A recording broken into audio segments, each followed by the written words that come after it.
Muy buenos días tengan todos ustedes. Muchísimas gracias por atender esta convocatoria.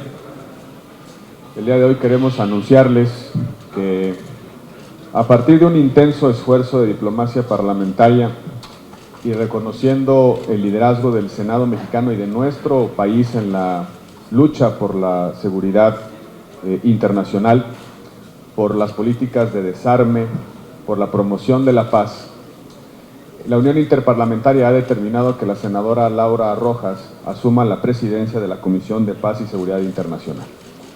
No solamente es un reconocimiento a la presencia mexicana en los foros internacionales, sino también un reconocimiento al liderazgo y a la presencia que ha tenido el Senado y destacadamente la senadora Laura Rojas en ese espacio internacional. Es el espacio, por definición, más amplio de diplomacia parlamentaria, de representación parlamentaria en el mundo. Prácticamente están ahí integrados todos los parlamentos que forman parte de la Liga de las Naciones Unidas, los que tienen reconocimiento como estados soberanos, y en consecuencia es el espacio de mayor influencia en nuestro mundo con respecto a ciertas políticas internacionales. Nos da mucho gusto anunciar que México ha logrado esta destacada posición en la Unión Interparlamentaria y queremos presentarles lo que será la agenda de trabajo desde la presidencia de la Comisión de Paz y Seguridad Internacional que asumirá próximamente, sí, ya está asumida, ya se ha tomado la protesta correspondiente por parte de nuestra compañera la senadora Laura Rojas. Quiero decirles que a partir de contactos que personalmente he tenido con presidentes de otros parlamentos, se ha hecho un reconocimiento muy especial a el nombramiento de la senadora Laura Rojas, a su destacada participación en la Unión Interparlamentaria, a una campaña muy intensa para lograr esta posición, pero que fue resuelta de manera unánime por los distintos países que integran la Unión Interparlamentaria. Le doy la palabra a la senadora Laura Rojas para que comente cómo se ha dado este proceso y, por supuesto, para que comparta con ustedes el programa que el Senado de la República, nuestro país, impulsará en esta importantísima comisión de la Unión Interparlamentaria. Muchas gracias, presidente. Muy buenos días a todos y a todas. Pues en primer lugar quiero reconocer al presidente Roberto Gil y a la mesa directiva por el irrestricto compromiso y respaldo permanente que le han dado a toda la delegación que por parte del Senado mexicano acudimos de manera permanente a las actividades de la Unión Interparlamentaria y por supuesto a esta candidatura. La candidatura pues tiene que ser hecha por el Senado, no es a título personal, fue el presidente de la mesa quien envió la carta de postulación y hace un mes en la pasada Asamblea General de la Unión Interparlamentaria que se llevó a cabo en la ciudad de Lusaka, en Zambia, pues como ya comentó el presidente Gil, resulté electa como presidenta de esta Comisión de Paz y Seguridad Internacional de la Unión Interparlamentaria, en la que participan más de 170 parlamentos de todo el mundo, que tiene 4 comisiones permanentes. La primera de ellas, la Comisión de Paz y Seguridad Internacional, la segunda es la de Democracia y Derechos Humanos, la tercera tiene que ver con temas económicos y de desarrollo, y la cuarta es una comisión que tiene que ver se llama Asuntos de la ONU y tiene que ver básicamente con la relación de la propia Unión Interparlamentaria con las Naciones Unidas. Como ustedes comprenderán, hay una estrecha relación y de manera permanente entre la Unión Interparlamentaria y la Organización de las Naciones Unidas. Esta primera comisión está integrada por un buró de 15 miembros que tiene representación geopolítica, es decir, hay representación de parlamentarios en el buró de todas las regiones del mundo y la agenda de trabajo que estaremos impulsando durante este año desde el Senado mexicano pues tiene que ver con 4 líneas prioritarias principalmente. En primer lugar, creemos muy importante actualizar a partir de la adopción de la nueva Agenda de Desarrollo 2030 de las Naciones Unidas el propio enfoque de los temas de seguridad y paz internacional en el mundo. Hay una clara asociación de esta agenda de paz y seguridad internacional a partir de la adopción de la Agenda 2030, es decir, desarrollo y paz y seguridad internacional como nunca antes en la comunidad internacional se vinculan y entonces también como parlamentarios tenemos que, en primer lugar, asumir esa nueva vinculación entre paz, seguridad y desarrollo, y empezar a entender y desde los parlamentos coadyuvar a construir y a mantener la paz y la seguridad internacional a partir de nuevas amenazas que no son las típicas que el mundo conocía, como por supuesto siempre está la amenaza del desarme de las armas nucleares, específicamente una batalla que México ha dado históricamente, sino a partir de nuevas amenazas como el extremismo violento, como el terrorismo, como el ciberterrorismo, como el terrorismo biológico, en fin, una serie de nuevas amenazas que los parlamentarios tenemos que entender, asumir y ver y tomar decisiones sobre cómo desde los parlamentos podemos ayudar a combatirlos. En segundo lugar, vamos a tener un capítulo dedicado específicamente al tema del desarme, a partir de la creación en las Naciones Unidas de un grupo de composición abierta que tiene un mandato para dar una recomendación a la Asamblea General sobre cómo empezar una negociación de un instrumento internacional, tratado, convención o lo que sea, para prohibir las armas nucleares. Esto es histórico, nunca se había tomado por parte de las Naciones Unidas una decisión de empezar a explorar el inicio de una negociación para prohibir las armas nucleares, y en esta parte también trabajaremos desde la Unión Interparlamentaria para respaldar, reforzar, impulsar que los resultados de este grupo de trabajo pues vayan en el sentido, al menos que la visión de México y muchos países comparte, que es efectivamente urge un tratado de prohibición de las armas nucleares. En tercer lugar, tiene que ver con las operaciones para el mantenimiento de la paz. Recientemente el secretario general de la ONU pues ha enviado un informe a la Asamblea General sobre el estado de las 16 misiones de paz que existen en el mundo y sobre el futuro de estas misiones, principalmente en esta etapa tan complicada en la que han estado cuestionadas por abusos sexuales, y México y la Unión Interparlamentaria tiene pues un especial interés en ver cómo podemos coadyuvar a que las operaciones de mantenimiento de la paz funcionen y funcionen bien. El último tema tiene que ver con el Tratado de Comercio de Armas, que es el tratado más importante reciente que ha adoptado la Organización de las Naciones Unidas, que el Senado mexicano ratificó hace más o menos un par de años, y ahora lo que toca es la implementación en los países. Estaremos trabajando con la ONU para desarrollar un manual de implementación parlamentario, porque hay que armonizar leyes en los países de tal manera que se pueda implementar en los países. Son los 4 temas sobre los cuales estaremos este año trabajando desde la Unión Interparlamentaria, y bueno, pues una vez más agradecerle al presidente Roberto Gil por todo el respaldo, el apoyo para que esta candidatura pudiera llegar a buen término, y estamos a las órdenes para cualquier pregunta. Sí, presidente, gracias, senadora. Tenemos una lista de preguntas. La primera es de Víctor Mayén, de Efecto Capital. Buenos días, senadora. Buenos días, presidente. 2 preguntas, una para la senadora y otra para usted, presidente. La primera, ¿cuánto va a durar su presidencia en esta comisión y cómo va a incidir en las políticas públicas de nuestro país? Y para el presidente Gil Suárez, si me puede dar una opinión de este anuncio que hace ayer el presidente Enrique Peña Nieto, de esta iniciativa que reforma la Constitución para permitir los matrimonios igualitarios, para reconocerlos ya en la Constitución. Gracias. Bueno, el mandato es 1 año con posibilidad de reelección. Esperamos hacer un trabajo muy bueno para que podamos ser reelectos. ¿Y cómo incide esto en las políticas nacionales? La verdad es que es una oportunidad para México, ahora desde el ámbito parlamentario, de reafirmar el liderazgo que en temas de desarme y ahora de Tratado de Comercio de Armas, que México fue, por supuesto, uno de los más reconocidos promotores del tratado, y en temas de operaciones de mantenimiento de la paz, ahora que ya regresamos a participar, nos va a dar mucha visibilidad como país, ahora desde el ámbito parlamentario, va a reforzar nuestro liderazgo, y eso por supuesto que tiene de vuelta ya en las políticas nacionales una consecuencia, porque al afirmar nuestro compromiso internacional estamos obligados internamente, por ejemplo, a la armonización de nuestras leyes para el Tratado de Comercio de Armas, que no se ha hecho y que lo tenemos que hacer ya pronto.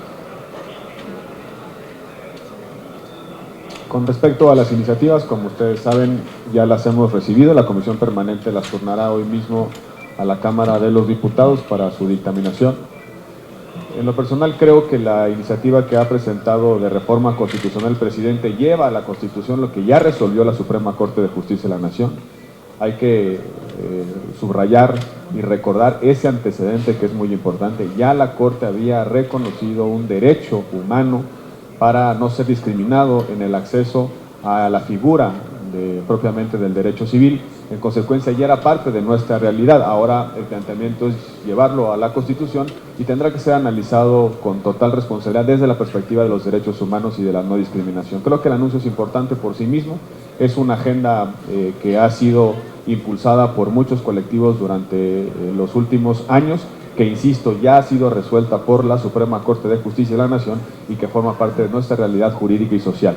En consecuencia, creo que el Congreso tendrá que asumir con muchísima responsabilidad esta discusión, hacerlo con prontitud, también estudiar las implicaciones de la otra reforma que ha sido presentada, la otra iniciativa que implica modificaciones al Código Civil Federal para poder generar los espacios de libertad a la selección del género en documentos oficiales, específicamente actas de nacimiento y pasaporte. Creo que tiene una importante discusión en torno a los alcances de estos documentos. En lo personal, creo que es un tema que debemos ya abordar con total responsabilidad, pero a la luz de los derechos humanos, que son una realidad en nuestro país.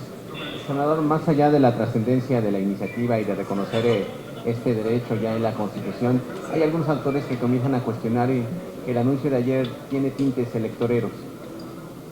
Bueno, creo que es difícil para mí encapsular un asunto de esta importancia que tiene que ver con ejercicio de derechos a un asunto de carácter electoral. Hay muchas personas que, habiendo optado por una preferencia diferente, no tienen certeza jurídica en muchas de sus realidades de vida. En consecuencia, creo que no es tanto un tema de elecciones, sino más bien un tema de reconocimiento de derechos. No soy de los suspicaces que creen que todo lo que pasa en política tiene una motivación electoral. Hay muchas cosas que sí, pero creo que esta hay que verla desde la perspectiva de la ampliación de los derechos y de su efectiva garantía en nuestro país. Blanca Becerril, de Financiero Bloomberg. Hola, buenos días. Yo quisiera preguntarles a la senadora y también a usted, presidente, ¿cómo va el tema del extraordinario, el posible extraordinario para sacar adelante las leyes secundarias del Sistema Nacional Anticorrupción? Entendemos que ayer el PRI no quiso aprobar unas modificaciones del PRD y que por eso se siguen entrampando estas discusiones. ¿Es un hecho que ya no vamos a tener este periodo extraordinario antes del 28 de mayo, donde es la fecha límite para aprobarlas? Gracias. El día de hoy, en unas cuantas horas, habrá una reunión entre los coordinadores parlamentarios para analizar las posibilidades de convocar en las próximas semanas o tomar una decisión de convocar en una fecha cierta hacia adelante.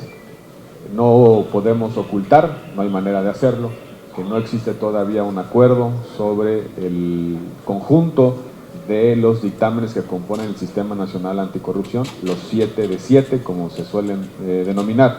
Por supuesto que se siguen estudiando los documentos, los predictámenes, como ya se conocieron, hay observaciones que están formulando en la mesa, hay planteamientos que todavía no han sido despejados. Y específicamente, por ejemplo, en el tema de la publicidad de las declaraciones, hay 4 modelos en la mesa.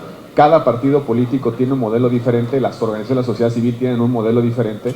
Hay desde el modelo más exigente que presentó Acción Nacional, que tiene un alcance mayor que el resto, hasta la que plantea un modelo de consentimiento para publicidad. Tenemos 4 modelos en la mesa, no solamente existe uno, y en consecuencia tenemos que hacer política para encontrar el equilibrio reflexivo, el equilibrio que deje satisfechos a todas las partes en esta negociación. Quienes piensen que estamos únicamente en un juego binario de decidir entre A o B, simplemente no conoce la complejidad del proceso. Lo que estamos tratando de resolver es entre un conjunto de modelos que han estado en la mesa desde que inició este proceso de negociación, porque cada grupo parlamentario ha presentado su visión, sus iniciativas, y también las organizaciones de la sociedad civil han presentado sus propios documentos, observaciones puntuales a las iniciativas, y han contribuido en el modelo de parlamento abierto a una discusión, a enriquecer técnicamente esta discusión. En consecuencia, tenemos que generar las condiciones en los próximos días, semanas, para tener y poder llevar a buen puerto un sistema nacional anticorrupción robusto, fuerte, eficaz, pero sobre todo funcional. Yo solamente quiero complementar lo que dijo el presidente Gil sobre los distintos modelos. No solamente hay distintos modelos o enfoques sobre la publicidad de las declaraciones, específicamente las patrimoniales, porque a pesar de que es conocido este tema como 3 de 3, prácticamente nadie, al menos en los medios de comunicación, está hablando ni de la de intereses ni de la fiscal. Se ha centrado toda la discusión en las patrimoniales, y la semana que entra estaremos enviándoles a todos ustedes un documento que explica todo lo que implica el sistema. El sistema son 7 leyes, y el tema de las declaraciones patrimoniales es un artículo de una ley, más o menos de 250 artículos, que es la Ley General de Responsabilidades, que a su vez es solamente una ley de las 7. Aprovechando que hicieron la pregunta, me estoy adelantando. Yo sí tengo una preocupación muy fuerte sobre que toda la discusión de meses sobre la dictaminación de las leyes anticorrupción se haya centrado solamente en el asunto de las declaraciones patrimoniales. Y llamo la atención de esto porque también necesitamos de los medios de comunicación para difundir los otros temas que están siendo discutidos en la mesa.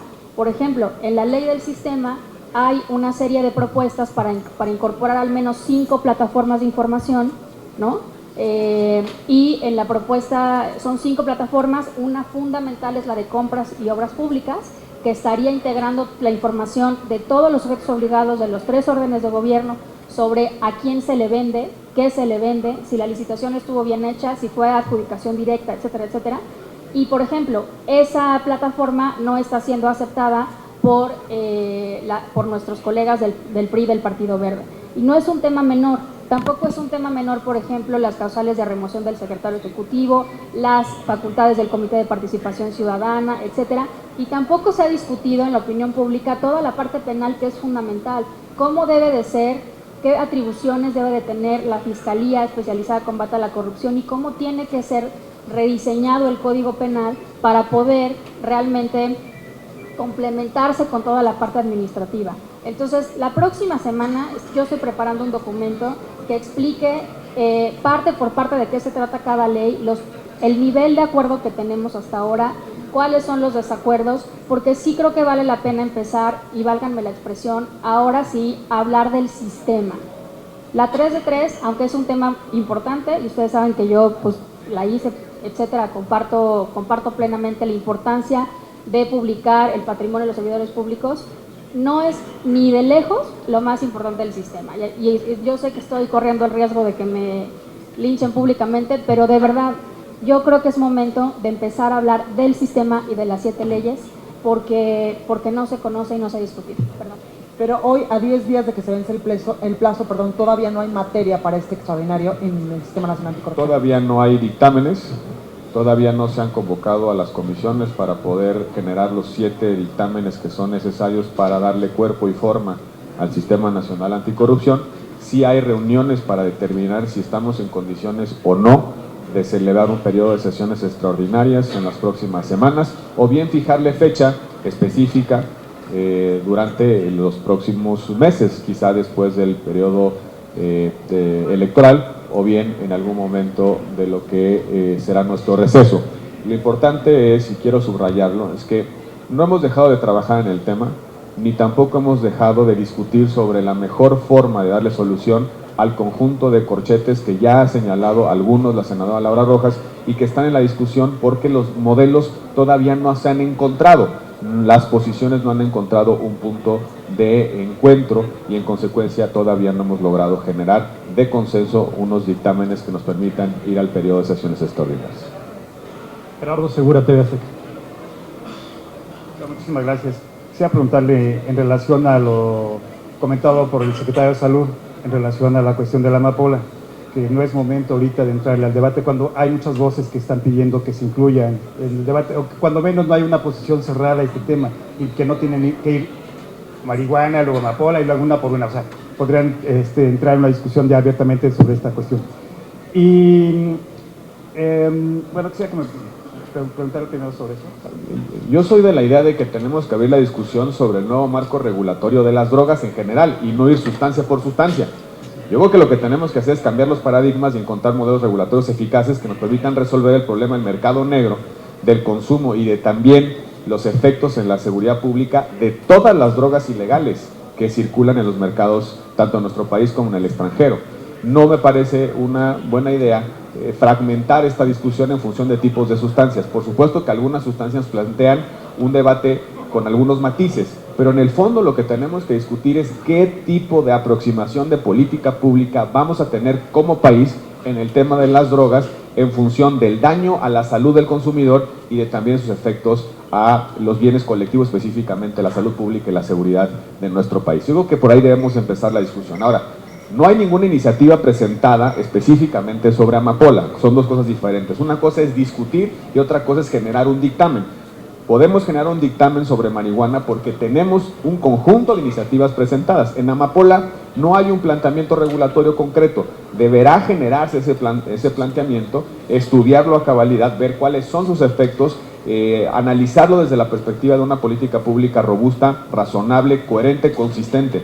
Y a partir de esa propuesta tomar decisiones. Creo que son dos momentos, dos tiempos totalmente diferentes. Abrir la discusión sobre la política contra las drogas ilegales y discutir el planteamiento concreto o el régimen legal que tiene la marihuana a partir de las iniciativas presentadas y eventualmente, una vez que haya un planteamiento con respecto a la amapola, hacer lo propio. Creo que ese es el tono y la secuencia de nuestras discusiones y por supuesto nadie está cerrado a las discusiones. Por cierto, fue un gobernador emanado del PRI quien propuso, quien abrió esta discusión, el gobernador de Guerrero, seguido por muchas personas que creemos que es momento de darle una vuelta a la aproximación política y pública al tema de las drogas. Sí, la posición del gobierno debe ser cerrarse ahorita. La posición del gobierno debe ser generar los instrumentos, las iniciativas, si las tiene, las propuestas, si las hay, para empezar a hacer una discusión de política pública. Hay mucha información que se ha socializado.